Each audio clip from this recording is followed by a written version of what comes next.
Voici un transistor. C'est l'un des dispositifs les plus importants jamais inventés. Nous allons donc découvrir son fonctionnement en détail dans cette vidéo. Les transistors se présentent sous de nombreuses formes et tailles. Il existe deux types principaux, bipolaire et effet de champ. Nous allons nous concentrer principalement sur la version bipolaire dans cette vidéo. Les transistors sont de petits composants électroniques avec deux fonctions principales. Ils peuvent agir en tant qu'interrupteurs pour contrôler les circuits et également amplifier les signaux. Les petits transistors de faible puissance sont enfermés dans un boîtier en résine pour aider à protéger les pièces internes. Mais les transistors de puissance plus élevée possèdent un boîtier avec une partie métallique qui est utilisée pour aider à éliminer la chaleur générée. Sans cela, les composants seraient endommagés au fil du temps. Nous trouvons généralement ces transistors à corps métallique attachés à un dissipateur de chaleur qui aide à éliminer la chaleur indésirable. Par exemple, à l'intérieur de cette alimentation de banc CC, nous avons des transistors MOSFET qui sont attachés à de grands dissipateurs de chaleur. Sans le dissipateur thermique, les composants atteignent rapidement 45 degrés Celsius ou 113 degrés Fahrenheit avec un courant de seulement 1,2 ampères. Ils deviendront beaucoup plus chauds à mesure que le courant augmente. Mais pour les circuits électroniques à faible courant, on peut simplement utiliser les transistors à corps en résine qui ne nécessitent pas de dissipateur thermique. Sur le corps du transistor, il y a des indications. Cela nous indiquera le numéro de pièce que nous pouvons utiliser pour trouver la fiche technique du fabricant. Chaque transistor est conçu pour supporter une certaine tension et un certain courant. Il est donc important de vérifier ce qui est écrit. Ici, sur le transistor, nous avons 3 broches étiquetées E, B et C. Cela représente l'émetteur, la base et le collecteur. Typiquement, avec ces transistors de type corps en résine avec le bord plat, la broche gauche est l'émetteur, celle du milieu est la base et celle à droite est le collecteur. Cependant, tous les transistors n'utilisent pas cette configuration, alors vérifiez la fiche technique du fabricant. Nous savons que si nous connectons une ampoule à une batterie, elle s'illuminera. Nous pouvons installer un interrupteur dans le circuit et contrôler la lumière en interrompant l'alimentation électrique. Mais cela nécessite qu'un humain contrôle manuellement l'interrupteur. Alors, comment pouvons-nous automatiser cela? Pour cela, il faut utiliser un transistor. Ce transistor bloque la circulation du courant, donc la lumière est éteinte. Mais si nous fournissons une petite tension à la broche de base au milieu, cela amène le transistor à commencer à permettre au courant de circuler dans le circuit principal, de sorte que la lumière s'allume. On peut alors placer un interrupteur sur la broche de contrôle pour l'actionner à distance, ou on peut placer un capteur dessus pour automatiser le contrôle. En règle générale, nous devons appliquer au moins 0,6-0,7 volts sur la broche de base pour que le transistor s'allume. Par exemple, ce circuit à transistor simple a une LED rouge avec une alimentation de 9 volts à travers le circuit principal. La broche de base est connectée à l'alimentation CC du banc. Le schéma de circuit ressemble à ceci. Lorsque la tension d'alimentation de la broche de base est de 0,5 volts, le transistor est éteint. Donc la LED est également éteinte. À 0,6 volts, le transistor est en fonction, mais pas complètement. La LED est faible parce que le transistor ne laisse pas encore le plein courant traverser le circuit principal. Ensuite, à 0,7 volts, la LED est plus lumineuse car le transistor laisse passer presque tout le courant. Et à 0,8 volts, la LED est à pleine luminosité. Le transistor est complètement ouvert. Donc, ce qui se passe, c'est que nous utilisons une tension et un courant faible pour contrôler une tension et un courant plus important. Nous avons vu qu'un petit changement de tension sur la broche de base provoque un grand changement sur le circuit principal. Par conséquent, si nous entrons un signal sur la broche de base, le transistor agit comme un amplificateur. Nous pourrions connecter un microphone qui fait varier le signal de tension sur la broche de base, ce qui amplifiera un haut-parleur dans le circuit principal pour former un amplificateur très basique. En règle générale, il y a un très petit courant dans la broche de base, de l'ordre de 1 mA, voire moins. Le collecteur a lui un courant beaucoup plus élevé, par exemple 100 mA. Le rapport entre ces deux est connu sous le nom de gain de courant et utilise le symbole bêta. Nous pouvons trouver le ratio dans la fiche technique du fabricant.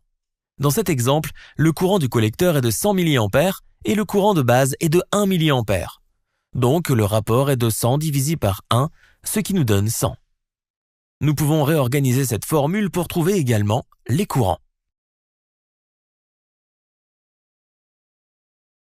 Nous avons deux types principaux de transistors bipolaires, le type NPN et le type PNP. Les deux transistors semblent presque identiques. Nous devons donc vérifier le numéro de pièce pour savoir lequel est lequel. Avec un transistor NPN, nous avons le circuit principal et le circuit de commande. Les deux sont connectés au positif de la batterie. Le circuit principal est éteint jusqu'à ce que nous appuyions sur l'interrupteur du circuit de commande.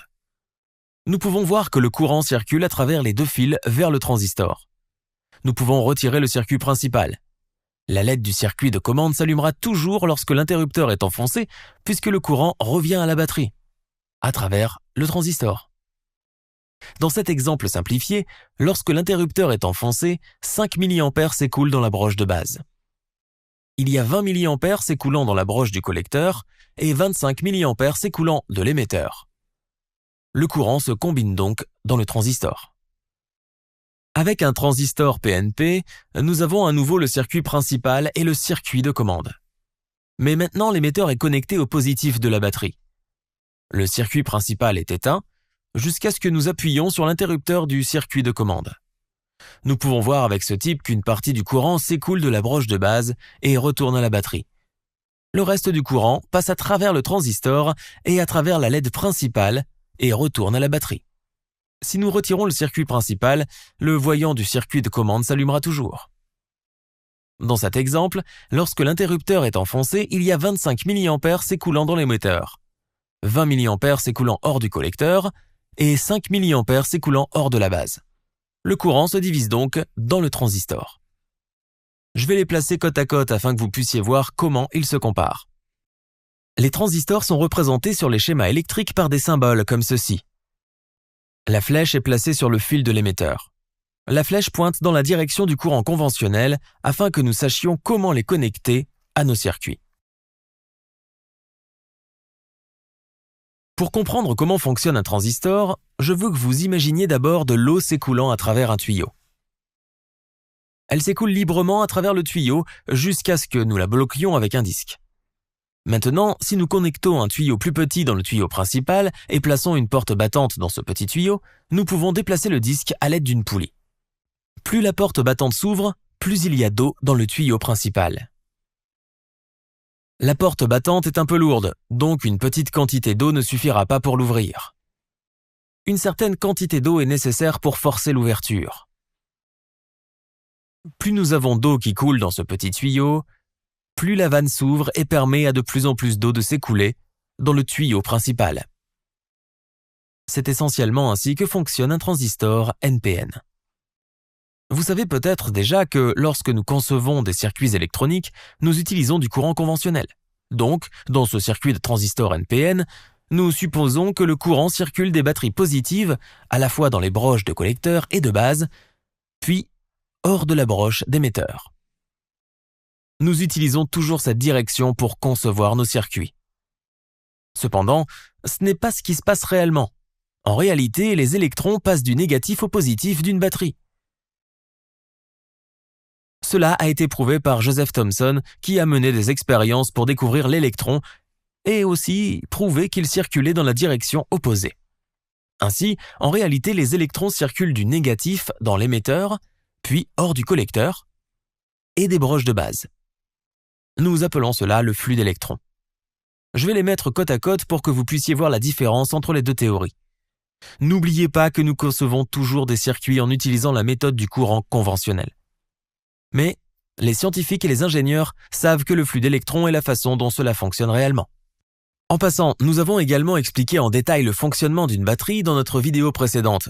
Allez voir cela via les liens dans la description de la vidéo ci-dessous. Ok, donc nous savons que l'électricité est le flux d'électrons à travers un fil. Le fil de cuivre est le conducteur, et le caoutchouc est l'isolant. Les électrons peuvent circuler facilement à travers le cuivre, mais ils ne peuvent pas traverser l'isolant en caoutchouc. Si nous regardons le modèle de base d'un atome pour un conducteur métallique, nous avons le noyau au centre et celui-ci est entouré d'un certain nombre de coquilles orbitales qui contiennent les électrons. Chaque coquille contient un nombre maximum d'électrons. Et un électron doit avoir une certaine quantité d'énergie pour être accepté dans chaque coquille. Les électrons les plus éloignés du noyau détiennent le plus d'énergie.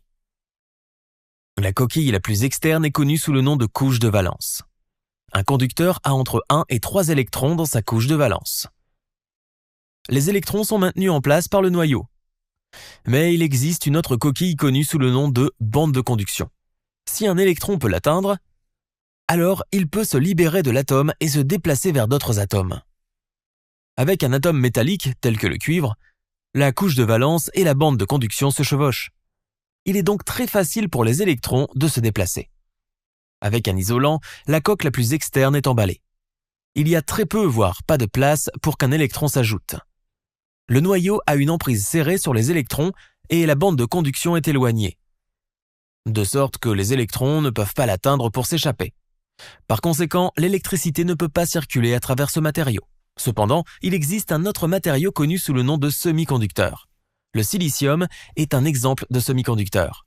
Avec ce matériau, il y a trop d'électrons dans la couche de valence pour qu'elle soit un conducteur. Elle agit donc comme un isolant. Mais comme la bande de conduction est assez proche, si nous fournissons de l'énergie externe, certains électrons gagneront suffisamment d'énergie pour faire le saut dans la bande de conduction et devenir libres. Par conséquent, ce matériau peut agir à la fois comme isolant et comme conducteur. Le silicium pur n'a presque pas d'électrons libres. Donc, ce que les ingénieurs font, c'est doper le silicium avec une petite quantité d'un autre matériau, ce qui modifie ses propriétés électriques. Nous appelons cela le dopage de type P et de type N. Nous combinons ces matériaux pour former la jonction PN. Nous pouvons les prendre en sandwich pour former un transistor NPN ou PNP. À l'intérieur du transistor, nous avons la broche de collecteur et la broche d'émetteur. Entre celles-ci, dans un transistor NPN, nous avons 2 couches de matériaux de type N et une couche de type P. Le fil de base est connecté à la couche de type P. Dans un transistor PNP, cela est simplement configuré dans le sens opposé. Le tout est enfermé dans une résine pour protéger les matériaux internes. Imaginons que le silicium n'ait pas encore été dopé. Il ne s'agit donc que de silicium pur à l'intérieur. Chaque atome de silicium est entouré de 4 autres atomes de silicium. Chaque atome veut 8 électrons dans sa couche de valence. Mais les atomes de silicium n'ont que 4 électrons dans leur couche de valence. Ainsi, ils partagent sournoisement un électron avec leur atome voisin pour obtenir le 8 qu'ils désirent. Ceci est connu sous le nom de liaison covalente. Lorsque nous ajoutons le matériau de type N, tel que le phosphore, il prendra la position de certains des atomes de silicium. Les atomes de phosphore ont 5 électrons dans leur couche de valence. Ainsi, comme les atomes de silicium partagent des électrons pour obtenir les 8 souhaités, ils n'ont pas besoin de celui-ci supplémentaire. Ce qui signifie qu'il y a maintenant des électrons supplémentaires dans le matériau et que ceux-ci sont libres de se déplacer. Avec le dopage de type P, on ajoute dans un matériau comme l'aluminium ou aluminum, cet atome n'a que 3 électrons dans sa couche de valence. Il ne peut donc pas fournir à ses 4 voisins un électron à partager. Donc, l'un d'eux devra s'en passer. Cela signifie qu'un trou a été créé où un électron peut s'asseoir et occuper l'espace. Nous avons maintenant 2 morceaux de silicium dopés, l'un avec trop d'électrons et l'autre avec pas assez d'électrons. Les 2 matériaux se rejoignent pour former une jonction PN. À cette jonction, nous obtenons ce que l'on appelle une zone d'appauvrissement. Dans cette zone, certains des électrons en excès du côté de type N se déplaceront pour occuper le trou du côté de type P. Cette migration formera une barrière avec une accumulation d'électrons et de trous sur les côtés opposés. Les électrons sont chargés négativement et les trous sont donc considérés comme chargés positivement. Donc cette accumulation provoque une zone légèrement chargée négativement et une zone légèrement chargée positivement. Cela crée un champ électrique et empêche plus d'électrons de se déplacer. La différence de potentiel dans cette zone est généralement d'environ 0,7 volts. Lorsque nous connectons une source de tension aux 2 extrémités, avec le positif connecté au matériau de type P, cela créera une polarisation directe et les électrons commenceront à circuler. La source de tension doit être supérieure à la barrière de 0,7 volts. Sinon, les électrons ne peuvent pas faire le saut. Lorsque nous inversons l'alimentation afin que le positif soit connecté au matériau de type N, les électrons retenus dans la barrière seront tirés vers la borne positive et les trous seront tirés vers la borne négative. Cela provoque un biais inverse. Dans un transistor NPN, nous avons deux couches de matériaux de type N. Nous avons donc deux jonctions et donc deux barrières. Ainsi, aucun courant ne peut le traverser normalement. Le matériau de l'émetteur de type N est fortement dopé. Il y a donc peu d'électrons en excès ici. La base de type P est légèrement dopée, donc il y a quelques trous ici. Le collecteur de type N est moyennement dopé, il y a donc quelques électrons en excès ici. Si nous connectons une batterie à travers la base et l'émetteur, avec le positif connecté à la couche de type P, cela crée une polarisation directe. La polarisation directe provoque l'effondrement de la barrière tant que la tension est d'au moins 0,7 volts. Ainsi, la barrière diminue et les électrons se précipitent pour remplir l'espace dans le matériau de type P. Certains de ces électrons occuperont un trou et seront tirés vers la borne positive de la batterie. La couche de type P est mince et a été légèrement dopée exprès, de sorte qu'il y ait peu de chances que des électrons tombent dans un trou. Le reste restera libre de se déplacer dans le matériau. Par conséquent, seul un petit courant sortira de la broche de base, laissant maintenant un excès d'électrons dans le matériau de type P. Si nous connectons ensuite une autre batterie entre l'émetteur et le collecteur, avec le positif connecté au collecteur, les électrons chargés négativement dans le collecteur seront attirés vers la borne positive, ce qui provoque une polarisation inverse. Si vous vous souvenez de la polarisation inverse, les électrons et les trous de la barrière sont tirés vers l'arrière. Ainsi, les électrons du côté de type P de la barrière sont tirés vers le côté de type N et les trous du côté de type N sont ramenés vers le type P. Il y a déjà un nombre excessif d'électrons dans le matériau de type P, donc ils se déplaceront pour occuper ces trous et certains d'entre eux seront tirés à travers, car la tension de cette batterie est plus grande. Donc l'attraction sera beaucoup plus élevée. Lorsque ces électrons sont attirés, ils circulent dans la batterie, de sorte qu'un courant se développe à travers la jonction de polarisation inverse. Une tension plus élevée sur la broche de base ouvre complètement le transistor, ce qui signifie plus de courant et plus d'électrons se déplaçant dans la couche de type P, et donc plus d'électrons sont attirés à travers la polarisation inverse. Nous voyons également plus d'électrons circuler du côté émetteur du transistor par rapport au côté collecteur. Ok, c'est tout pour cette vidéo.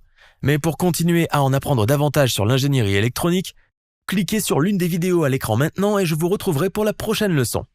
N'oubliez pas de nous suivre sur Facebook, Twitter, Instagram, LinkedIn et bien sûr sur le site theengineeringmindset.com.